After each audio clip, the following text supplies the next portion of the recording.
পবিত্র ঈদুল আযহা মহান আল্লাহ রাব্বুল দুইটি মৌলিক বিশেষ আর রমজানের শেষে শাওয়ালের প্রথম তারিখে আমরা আদায় করেছি আরেকটি দিন, সেটি ছিল ঈদুল ফিতর।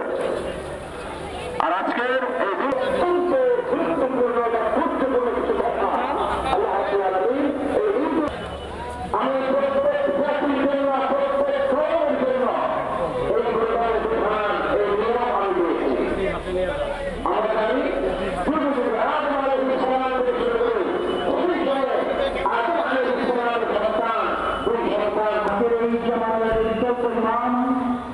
বাইতুল মোকাররম জাতীয় মসজিদের সম্মানিত সিনিয়র ইমাম হাফেজ মুফতি মাওলানা মিজানুর রহমান সালাত আদায়ের জন্য এখানে উপস্থিত হওয়ার তৌফিক আল্লাহ পাক আমাদের দান করেছেন।